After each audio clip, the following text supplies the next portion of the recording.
Welcome to Learn English with Podcast. Today, our amazing hosts, Luca and Maria, are here to take you through another exciting episode. Luca, Maria, over to you. Welcome to the deep dive. Today, we're getting into something really practical, something that's, well, already part of your life every single day. We're looking at how the rhythm of your everyday life, your morning, afternoon, evening, how that can actually be this amazing engine for improving your English. Exactly. We've looked at a whole lot of interesting thinking on this, and we're basically here to pull out the really potent ideas.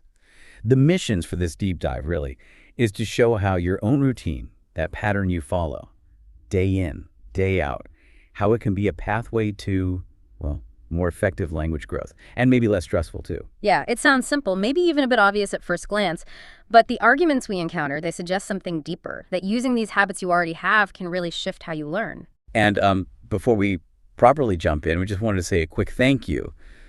Putting these deep dives together, really digging through everything to find the useful bits for you, it does take quite a bit of effort. Yeah. So if you find this kind of exploration valuable, just taking a second to, like, share, and subscribe to the channel, it genuinely helps us a lot. Helps us keep bringing this stuff to you. We really appreciate the support. Absolutely, we do. So, okay, in this deep dive, first, we'll explore why. Why is your routine such a kind of secret weapon? Then we'll break down the day, morning, afternoon, evening, and look at the specific chances hidden there. And finally, we'll touch on those bigger picture benefits like, confidence and finding that all-important balance. Right, let's start with the foundation. Why does this even work? Okay, so this first big idea, it's about the fundamental link between just your daily life and learning English. What makes our everyday patterns so useful for language growth? Well, one thing that really stood out was this idea of a universal beat. Everyone, everywhere, has some kind of daily pattern. Waking, eating, working, or doing things, resting. And because it's universal, your own specific routine, it's the perfect place to start. It's territory like the back of your hand. Right. And because you know the content so well, the actual events of your day, you can focus just on the language. Is that the idea? Precisely. Yeah, think about it. If someone asked you to explain, quantum physics in English, when you're just learning, you're battling the concepts and the words. But if they ask, what did you do this morning? Well, you know the answer already.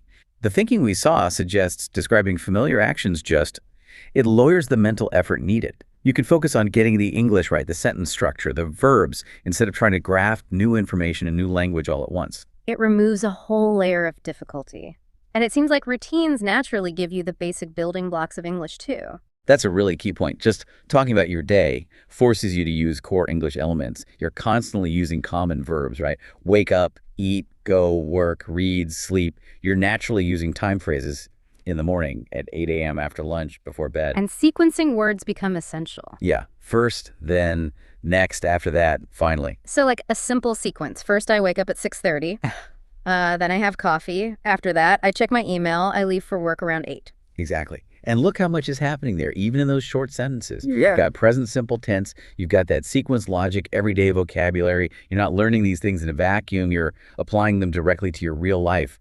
That practicality helps it stick, Okay, this next point really clicked for me. Using routines for internal narration, self-talk, not just describing your day to others, but, well, to yourself. Yes, this came up as maybe one of the most powerful yet kind of subtle techniques. As you're doing your routine things, just narrate them silently in your head, or even whisper.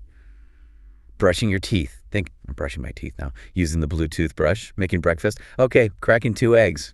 Need some pepper. It's like you're building that internal English voice, stopping yourself from constantly translating back and forth in your head. Exactly that. And it's repetition, but in a totally low-pressure way. You do these things every day, maybe several times.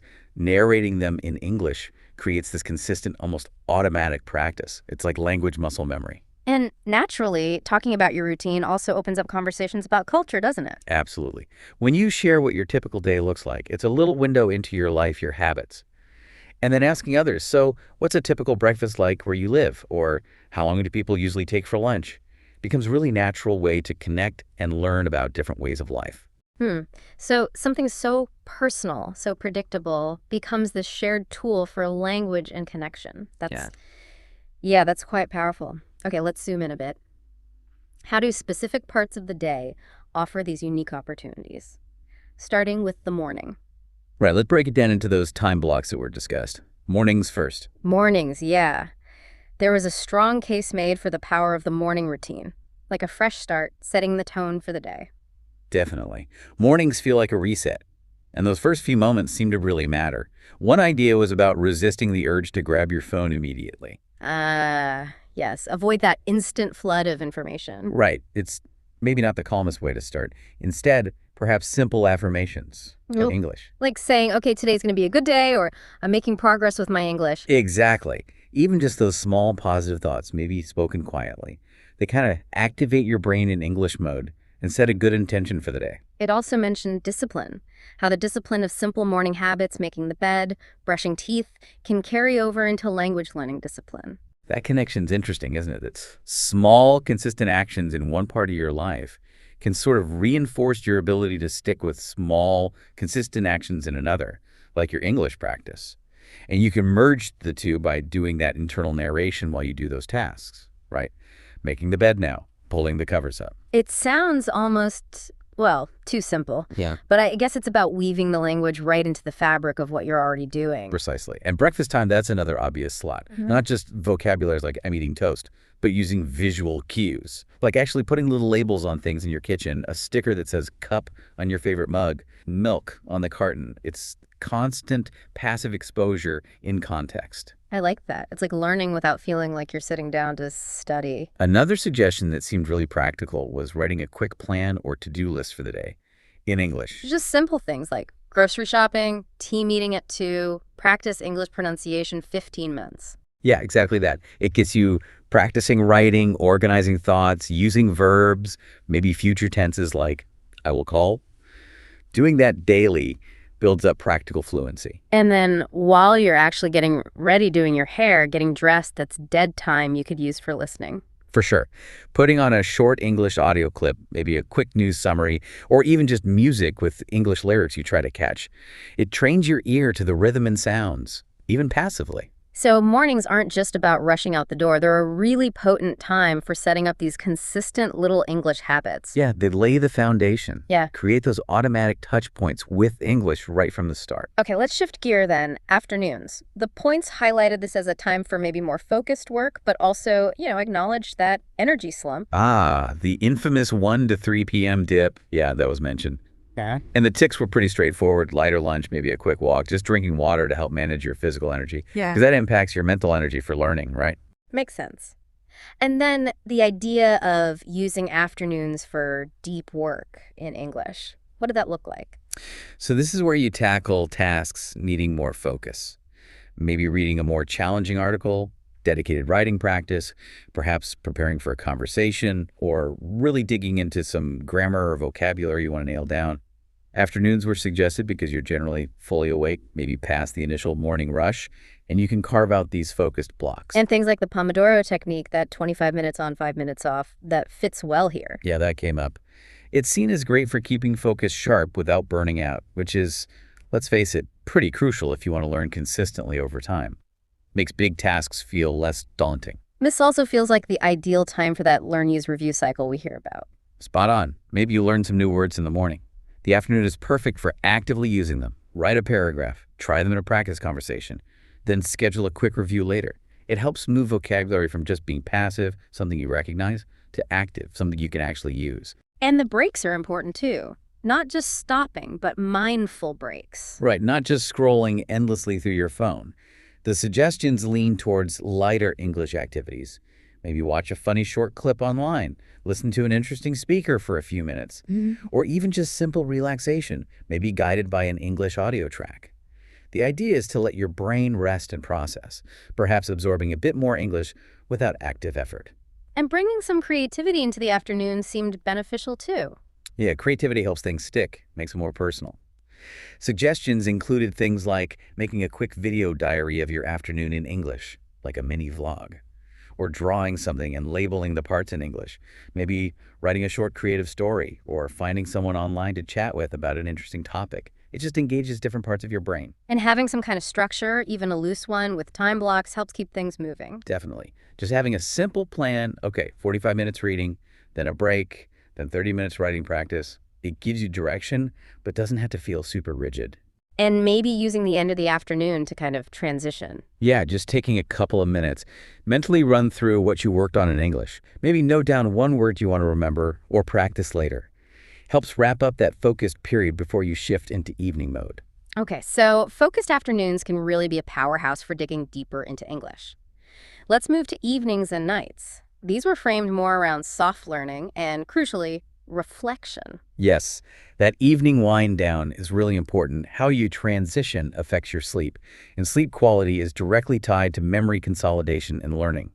A peaceful evening routine signals to your brain it's time to switch gears. Because during the day, we're often in that doing mode, right? Action, tasks. Evenings need a slower pace. Exactly. And this is where soft learning comes in. It's not about intense study. It's more like watching a show you enjoy in English, maybe with subtitles on, listening to a relaxing audio program, perhaps reviewing just one new word from the day, or writing a sentence or two in a journal. Things that keep you connected to English but don't feel like hard work. And crucially, these activities allow your brain time to sort of process what you learned earlier.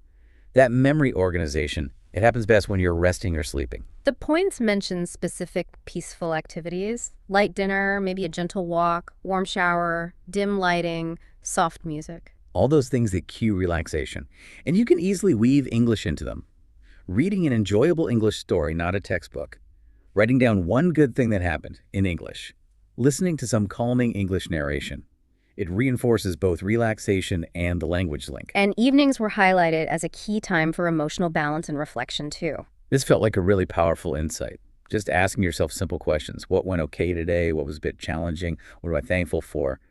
And trying to answer them, even just internally in English. It builds fluency not just for describing things, but for connecting the language to your feelings, your inner world. And then the actual night routine right before sleep, that seems deeply connected to locking in the learning. Absolutely critical. If you go to bed stressed or mentally buzzing, you won't get that deep restorative sleep.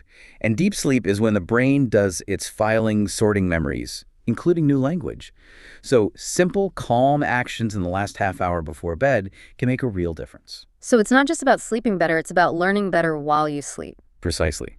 Suggestions included things like deep breathing exercises, maybe listening to very calm English audio, doing a simple visualization described in English, or even just saying a short gratitude list out loud or in your head in English. Like actually saying, okay, today is done, I'm grateful for, or I'm letting go of the stress from that meeting, using English as part of that calming process. Yeah, it makes English feel like a tool for well-being, for self-care, not just this academic thing you have to do. And that reflection can carry on right until the lights go out. Yeah, focusing on your progress, asking yourself, what was that new phrase I heard today? Or when did I manage to express myself okay in English? What's one tiny thing I'll try tomorrow? That personal reflection makes the learning feel much more meaningful. There were some examples shared too, right? Like someone switching from action movies late at night to journaling and calming audio and noticing better sleep and remembering new words better. Yes, and another who started a routine with a warm shower, gratitude list, calm audio, and felt a difference quite quickly. These little stories just underline how connected rest, feeling good, and language learning really are. It really emphasizes that learning isn't just about the hours you spend hitting the books, but how it fits into a balanced, well-paced life. Exactly. That integration is key. Okay, so we've walked through the day. If we zoom out now, what are the big overarching benefits of weaving English into your routine like this? Well, the most obvious one, maybe, but easy to underestimate, is just automatic practice, consistency. Your routine gives you built-in repetition. It leads to what some call incidental learning. Which is basically picking up English just by living your life with it, right? Yeah. Without always consciously studying. That's it. When you have these English touch points scattered through your day, morning coffee, afternoon break, evening wind down, you're just less likely to completely drop the ball. It helps avoid that common pattern of intense study for a week, then nothing for a month. It becomes more sustainable. And that consistency must be a huge confidence booster. Oh, massively. Yeah. Like we said earlier, when you're describing your routine, your day, you know the content inside out. You're not searching for ideas, just the English words to express what you already know. Even just saying, I have breakfast at 7:30, I leave now. Those simple sentences, when they're yours and you say or write them correctly, that builds real, solid confidence. You're using the language for its actual purpose, communication about your life, and that internal narration we talked about. That's brilliant for solo confidence building. Zero pressure, zero judgment. Just you and the language, practicing in a safe space. And the final essential piece that holds it all together seems to be balance. Yes, that was stressed quite strongly. Trying to force learning by constantly pushing yourself, studying intensely all the time, just leads to burnout. And a tired, stressed brain doesn't learn well, doesn't hold on to information effectively. Ideally, learning should feel like it's adding something to your life, not just another huge pressure. So slotting English into a routine that also includes rest, maybe some creativity, things you enjoy, that prevents the overwhelm. And a calm, happier mind is just, well, it's more receptive to learning. Balance isn't only about managing your time, it's managing your energy, making space for English to grow more naturally, maybe even joyfully. This whole deep dive really drives home how small, deliberate changes within the pattern you already follow can lead to pretty significant language growth. It's less about adding huge new burdens and more about just embedding English into the flow, from waking up to winding down. It feels very personal, doesn't it? So, And practical. Yeah. Because everyone has a daily rhythm they can work with. So maybe the invitation to you listening is to think about your own day. Where could you realistically start? Could you find just a few minutes, 5, 10, to connect with English using something you already do anyway? Yeah, just think about this for a second. If you manage just 5 extra minutes in your morning routine, maybe 5 during an afternoon break, 5 before bed, using some of these ideas to connect with English, what could that actually build up to over a whole year? It might just be that your simplest, most everyday habits hold the key to your biggest leap forward in English. How I learned to build a routine and change my life a few months ago. I was feeling completely overwhelmed. Every day felt like a whirlwind, waking up late, rushing through my tasks, forgetting important things, and then feeling guilty for not getting anything done. My energy was low, and my mind was all over the place. I knew I needed a change, but didn't know where to start. That's when I decided to try building a daily routine. At first, it sounded boring and restrictive, but it turned out to be the best decision I ever made. Let me share with you how I built my routine step by step, using some simple ideas that anyone can follow. Start small and simple. I realized I didn't need to change everything overnight. The key was to keep it simple. Instead of trying to make a perfect schedule, I chose just a few important things to focus on every day. I decided to wake up at the same time, drink a glass of water, and write down my top 3 tasks for the day. These small actions felt easy and gave me a sense of control. The word I kept in mind was simplify. If I made it too complicated, I knew I would give up quickly. Repeat every day. The hardest part was to actually do these things every day. At first, I forgot or skipped them, but I learned that repeat was the magic word. I didn't have to be perfect. I just had to keep trying every day. After a week, those small actions became habits. I didn't even think about drinking water or writing my tasks. It just happened naturally. Repetition made my routine part of my life. Focus on one thing at a time. Before I tried to do too many things at once. I thought multitasking was the best way to be productive, but it only made me stressed. When I started building my routine, I learned to focus on one task at a time. If I was working, I worked fully. If I was taking a break, I rested fully. This helped me feel less scattered and more peaceful. I even noticed that I finished tasks faster when I wasn't distracted. Prepare the night before. One night, after forgetting an important meeting, I realized I needed to get ready the night before. Now I spend a few minutes before bed preparing for the next day, choosing my clothes, packing my bag, and writing my schedule. This simple habit of prepare made mornings less stressful and gave me a smooth start every day. It felt like I was setting myself up for success while I was sleeping. Limit tasks to stay manageable. Sometimes I still felt overwhelmed with too much to do. Then I learned the word limit. I started to set boundaries on how many tasks I would do each day. Instead of a long to-do list, I picked only the most important things. This helped me focus better and gave me a feeling of accomplishment. It also stopped me from feeling like a failure when I didn't finish everything, because I knew I only had a few important goals. Reward yourself at the end of a productive day. I made sure to give myself a small reward, maybe a favorite snack, a short walk, or watching an episode of a TV show.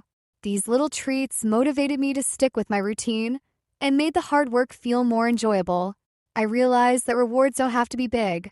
They just need to be something that makes me happy. Get support when needed sometimes. I found it hard to stay motivated alone. That's when I reached out for support. I told a close friend about my routine, and we checked in with each other every day. Just knowing someone else cared helped me stay accountable. You don't have to do this alone. Having someone to encourage you can make a huge difference. Visualize success every morning. Before starting my tasks, I spent a minute visualizing how great it would feel to finish my day successfully. I imagined the satisfaction of completing my goals and feeling calm and proud. This simple mental exercise helped me stay positive and focused. Visualizing success became a powerful tool that gave me energy even on tough days. Writing things down became a key habit. I kept a small notebook where I jotted my daily tasks, my feelings, and my progress. Writing helped me organize my thoughts and made my goals clearer. When I saw my progress on paper, I felt more motivated to keep going. The act of write helped me stay connected to my routine. Celebrate the small wins finally. I learned to celebrate every small achievement. Instead of waiting for big successes, I praised myself for even the tiniest progress, like waking up on time or finishing a difficult task. Celebrating these wins boosted my confidence and made me excited to continue. It reminded me that change is a journey, not a destination. Looking back, building a routine wasn't about being perfect or strict. It was about choosing simple actions, repeating them, and being kind to myself along the way. My routine gave me balance, focus, and calmness I didn't have before.